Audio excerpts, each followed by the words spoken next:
I would love to introduce, um, remove spotlight. They're moving all these things around on us.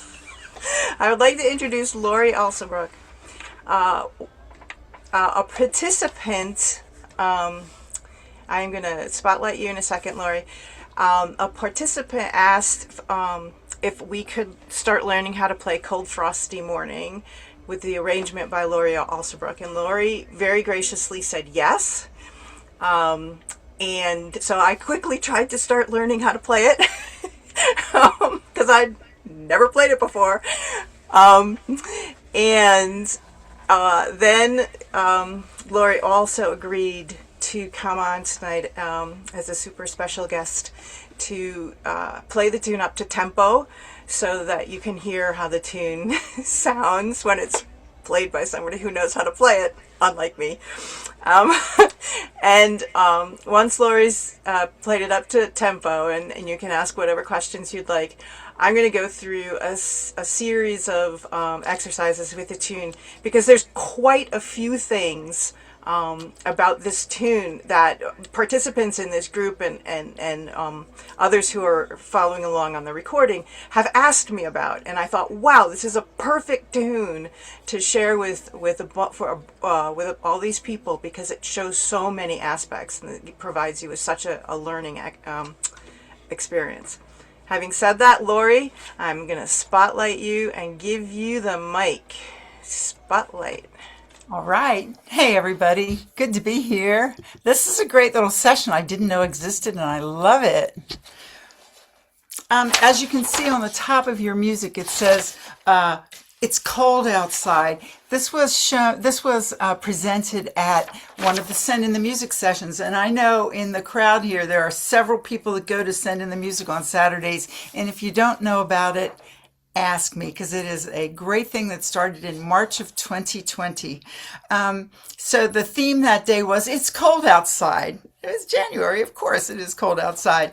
And every week there's a different theme, and we song leaders provide music based on that theme.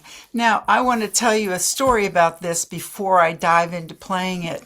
I participate in the Florida Folk Festival. It's in its 65th year this year, and I haven't been to every one of them.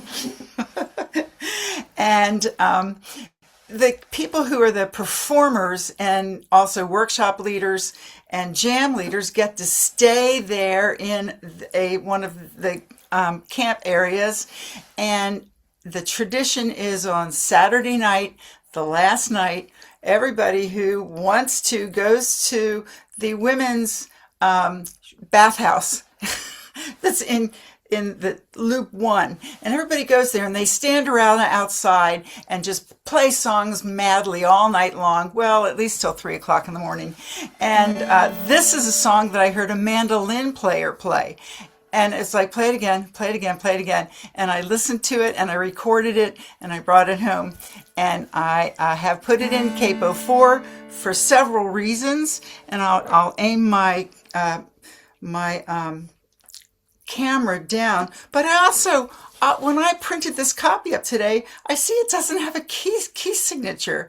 Ugh. What? It is key of A. There should be 3 sharps there. And what made me see that was there was a sharp in one of the, like an F sharp here. I'm like, what's that there for? So I don't know where my brain was when I created it, but the notes are right and you can play it as it's written. And actually, I'll submit it correctly to Lynn when we're done. Now, I am going to change my camera. So you can see that I put it at Capo 4, and I hope you've joined me. Now, early on, I didn't have a dulcimer with a 1.5, and I have several 1.5s now, and I love them. And but this was when I first wanted to get the feel of what happened with the 1.5. That half tone right there. Okay, now, one thing about playing this in the key of A is because if you play with other instruments, they're not going to play it in D.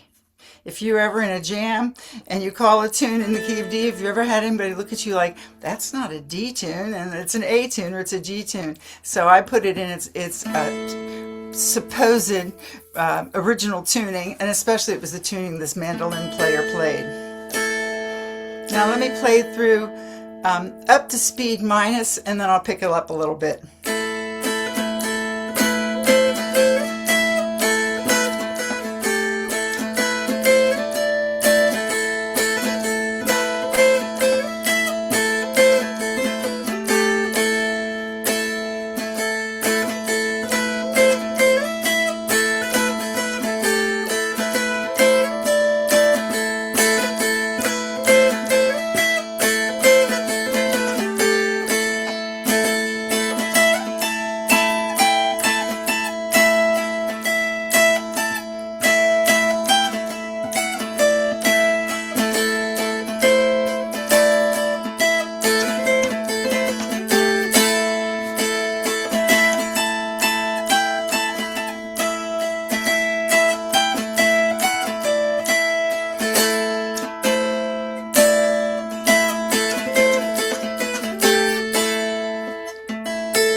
Want to dance a little bit, and that's the key to keeping, not hitting it hard, but just letting your fingers pop down on the string.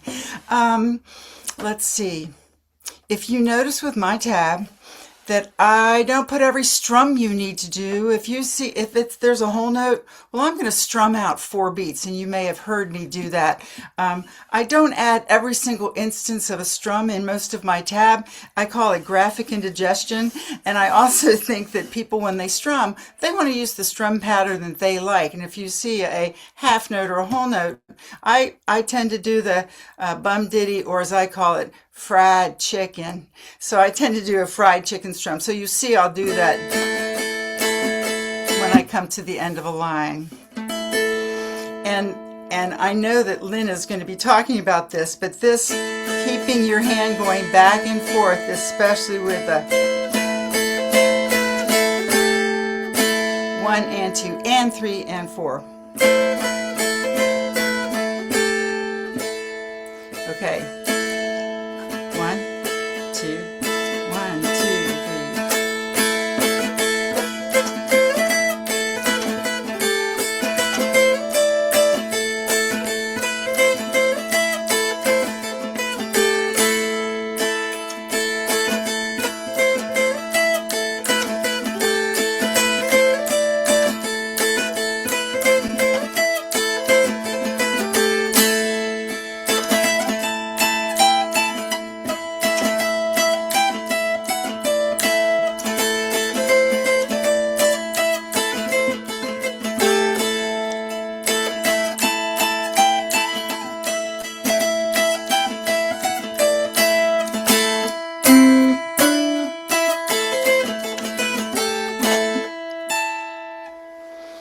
So that the key to making it happen, as Lynn will tell you, is I'm not even paying attention to my right hand anymore. It's just all about da-da-da dancing down here, and I just got this going back and forth the whole time. All right, how was that? Would you like to hear it again? Would you like to hear it in slow-mo? I'm changing my screen so I can see Lynn. No, that's not, and I need to change my screen. Oh, there you are. Change it up here to gallery view. All right. Okay. All right, everybody ready to dive in? So yeah, that was wonderful. Thank you so much. You're welcome. It is really helpful. I think what I'm prepared to do now is to go and slow it way down. Oh yes. Oh yes. And that way it helps. And there's so many things about it. This tune that's so important for people to learn, particularly in this group. First of all, I've had people say, "Hey, how do I play with other people in like these traditional old time jams?" And I'm like, "Yep. Capo 4 is your friend, or Capo 3 to get into the key of G. You know, so you have to be able to play tunes in the key of A or the key of G." So if I could just interrupt that. Notice when you're in Capo 4 how close everything is together up here, and it makes it easier for your fingers to dance. Down here you have to cover a lot of territory to get to another place. Yep. Okay. So no worries. Don't be afraid of trying this. So that's a big part of this. I have a huge list of why this tune is going to be so helpful for everyone. This is a great tune to memorize. Because there are measures in this that repeat. And so there's not that many different measures to have to memorize. And there are times when you have to play up on the middle string. And so looking at the music and trying to look at your notes and your fingering position, it's just easier to memorize it. So really try to memorize this song. It's really, you will not... that is not an effort that is going to go And wasted. all of that fast stuff is muscle memory, totally. Yep, absolutely. Once you get it in your fingers, it's there. Absolutely. So the other thing, this helps counting in 4/4 time. If you are struggling with counting and keeping the beat in 4/4 time, this song is going to really help you do that. Using multiple fingers. I know some of you are still using only one finger to note. So this song is going to really stretch this and help you use your more fingers. If you're having difficulty, if your fingers need limbering up, I have a finger exercise workshop, work page that I'm happy to send to anyone. It's in the learning resources in the share.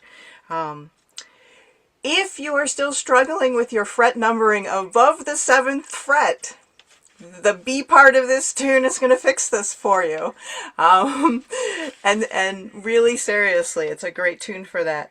And if you're one of my noter players, this tune is going to also help a little bit with this tune. As I say, there is a couple of times when you're playing, fretting a 6 on the middle string, and I will show you a technique that you might want to get used to with a noter to be able to play that. So I'm going to go ahead and change my video around. Oh, and there we go. And I hope I'm going to spotlight myself so I'm nice and big for everyone. Yay. Okay. Now, I hope you guys can see, thumbs up, you can see the tab and you can see my Dulcimer. Yes, great. I think this is good. I think if I pull this down here, it'll be even better. Now, we're really going to go at this slowly. We're going to take this line by line, okay? And I'm going to set a metronome. Whoa! At 40 beats per minute. Hopefully we'll be able to hear that. Thumbs up if you can hear the metronome. Yep, okay.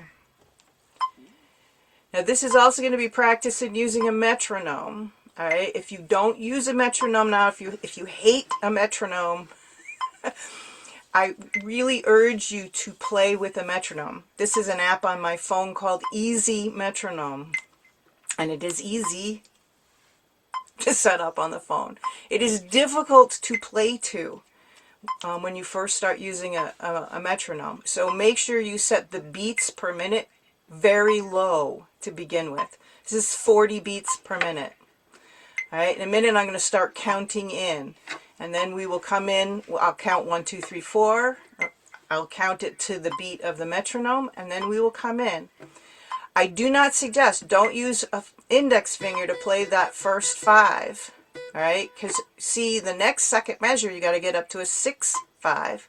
So start with a middle finger or start with your ring finger so you can get those other frets in, okay?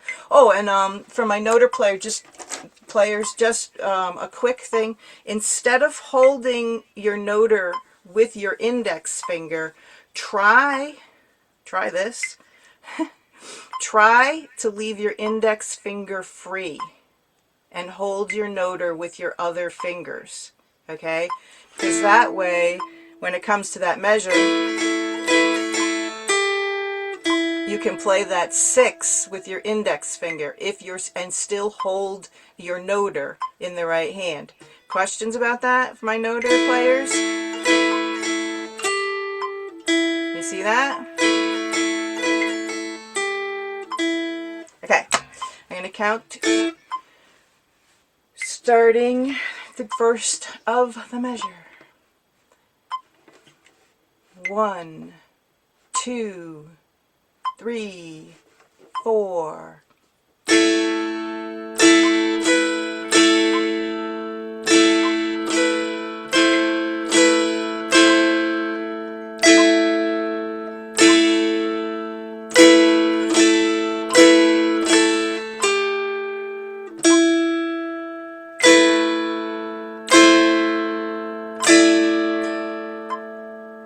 Right?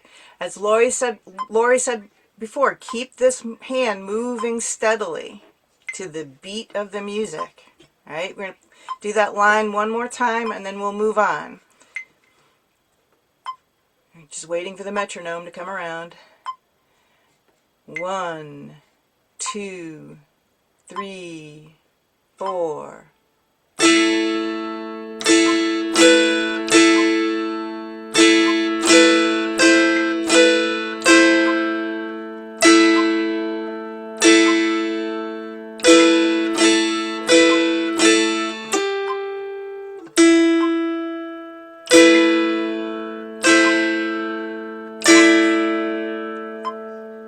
Okay, once you get that line down at 40 beats per minute, advance your metronome up to like 45 beats per minute.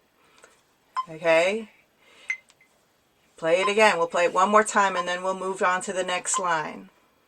1, 2, 3, 4.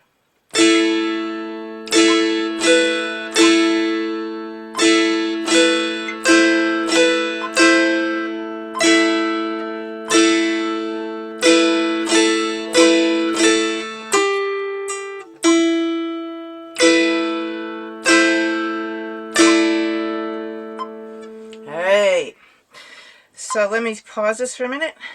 And we're going to move on to the second line, but before I completely expose the second line, I just want to point out the first two measures of the first line are identical to the first two measures of the second line. Okay? Whoa, okay, so that means I now only have to learn two new measures. These up here. Okay, well that one doesn't look too hard, does it? This one, that's a little, we'll see how that goes. But it's just really back and forth. Whoops, I'm not even starting right. Here we go.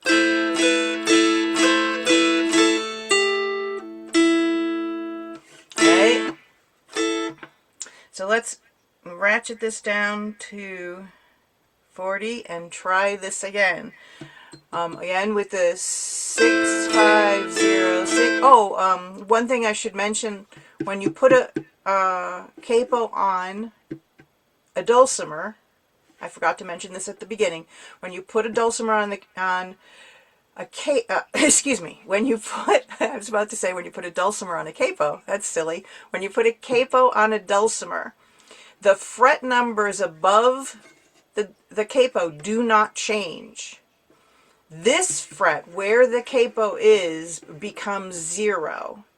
So you want to instead of thinking about that as 0, think about that as a capital O for open. You play that string open. Okay, you don't fret it. All right.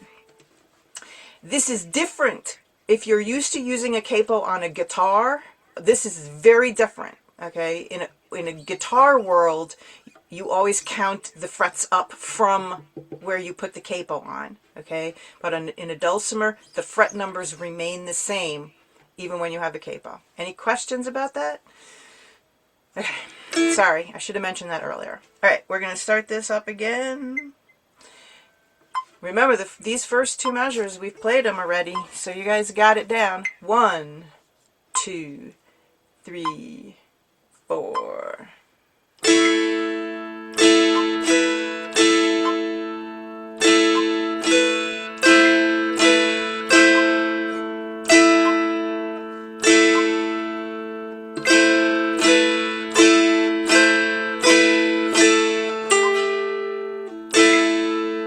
2, 3, 4.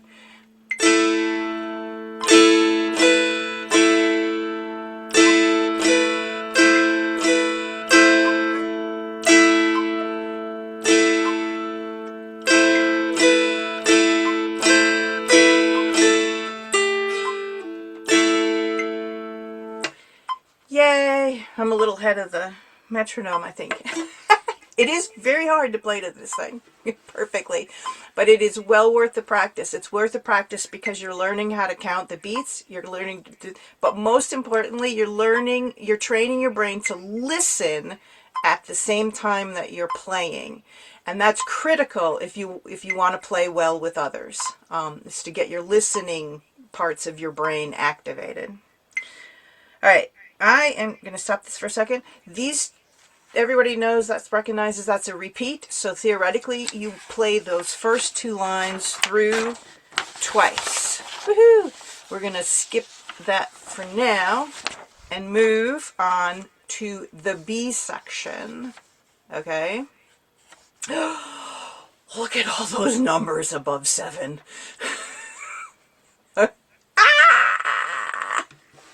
Okay. This is 6, 6.5, 7, because we're capoed at 4, right? So this is 5, 6, 6.5, 7. This is 8. This is 9. This is 10, 11, 12. The easy landmark is this 10. This is the small fret above the 3 frets that make up 6, 6.5, 7. So the easy landmark, that's 10. Okay? Now, if you're still struggling with this, I understand it's crazy, but it's really simple. Just spend 2 minutes, a practice session for the next 2 weeks, and count your frets up and down. 1, 2, 3, 4, 5, 6, 6.5, 7, 7, 8, 9, 10, 11, 12. Okay, and then back down again. 12, 11, 10, 9. Just do that back and forth for 2 minutes, a few times in the next 2 weeks, and you will have these rock solid. And you'll never have to go back and do that silly counting game again. Okay? So that's just an option. Now, if you have a 1.5 fret, which is down here, you may also have an 8.5 fret, which is up here. Okay? I have on multiple of my dulcimers an 8.5 fret. So just bear that in mind. But if you do have that, you should know that. All right, so we are going to start with this on the 8th fret.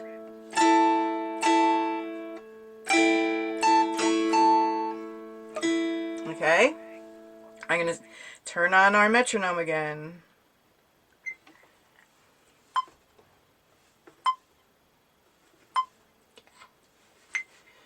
Okay. 1, 2, 3, 4.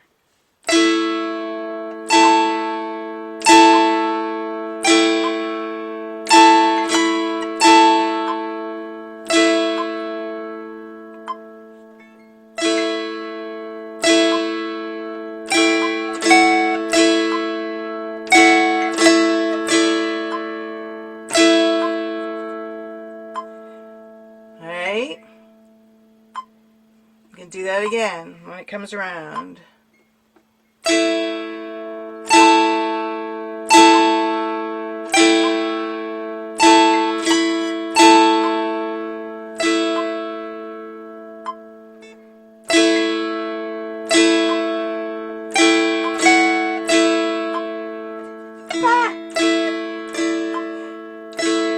messed that one up. I think you have the idea.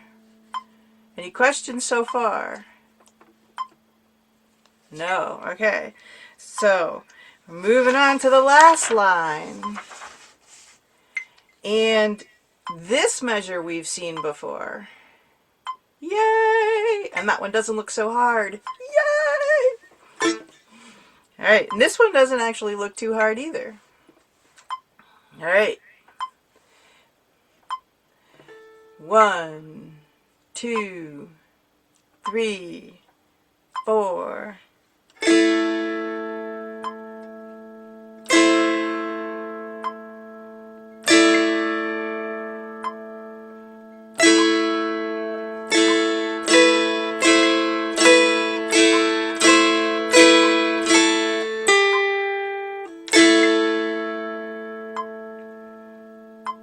Okay, we do it again.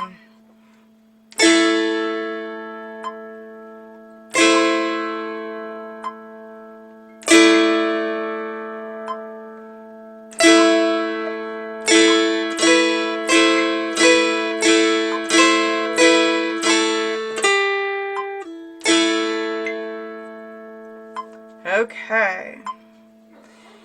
So, questions about this? Questions about the tune? Questions about the timing of the tune? Anything about that? No. Tips for practicing it. Practice with the metronome. Because you're not just learning the tune. Again, you're training your brain to listen. This is very important when you're trying to play with others. You have to listen to them as well as play your instrument. So try to practice with a metronome. And yes, counting is very, very helpful, right? And that's one of the reasons why I like this metronome, because I can actually see which beat I'm on as it's going along. Okay. Now the other thing to do is as you learn the tune, and you will quickly learn the tune, start bumping up the beats per minute. You want to get this up pretty fast. Okay. And once you're playing it at like 70, 80 beats per minute, you're going to be doing a good thing. Okay. And you're going to get to the point where, as Laurie was doing, there was a lilt. There's sort of a lilting in this tune, and it just makes it so much more fun. Right? So there's that really kind of fun, whoops. As Laurie was saying, your fingers are dancing, your body is kind of into it. So just work up to that, and you're going to just love this tune. You'll hate it for a while, but you'll love it. Other questions about this tune? Other thoughts? What's the name of that metronome app again? This is called Easy Metronome. I'll send a link out when I send the video link out. Okay? And I would say learn it in chunks. Don't try to sit down and master the whole piece.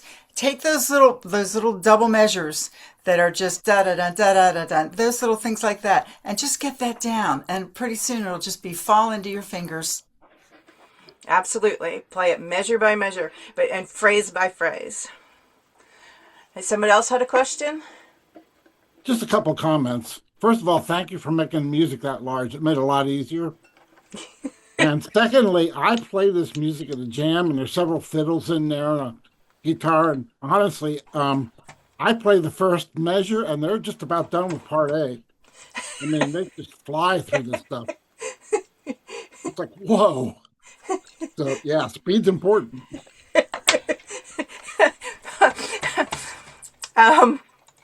And I appreciate the recommendation on the metronome, because I was looking for one after some guitar lessons, and it's like they're just so tangled up with advertisements and all that stuff. So I was able to actually type this one in and download it. Thank you. Yeah, great. Yeah. They fly through these songs. So there's a wonderful book called The Practice of Practice. If you want to go deeper into how do I like ramp up my practice sessions, get this book. The title is The Practice of Practice. And one of the things that they emphasize in there is that you need to play very slowly. You need to practice so slowly that nobody can recognize the song you're playing. Okay. However, at some point you want to start ramping that up. And in fact, it's very helpful to alternate playing very slowly and trying to speed up. Very slowly, try to speed up. Very slowly, try to speed up. And that actually shortens the amount of practice you need to put in the tune to get it up to those really fast tempos. So it's a great book called The Practice of Practice, and it has many, many different chapters, and it goes into details about what is considered practice. And it isn't just playing your dulcimer. Okay. If you want help with your beat and keeping this hand steady, whenever you hear popular music, get this hand moving. Get your strumming picking hand, whichever one it is, moving to the beat of the popular music, because this is also muscle memory in terms of learning this beat. Okay? Tap your steering wheel as you're driving down the car. You know, play air guitar, whatever you want to do. But that's going to help this get a steady rhythm. Hey, All I right. have two things. May I dive in? Sure, absolutely. Okay, one regarding what you just did. I had to drive to Miami 1 year every other week. And so I took my pick with me and I'm on the interstate, but I'm strumming against the Yes. seam on the side of my pants. And that's where I Yes. got that bum, bada, bum, bada, bum. Yes. And that became fluid for me just by strumming, sitting and watching the TV at night. Strum, don't drive down the interstate. Strum on the side of that seam up the side of your blue jeans. And the other thing is there was a question in the chat about the SL. That's a slide, and that's effective here.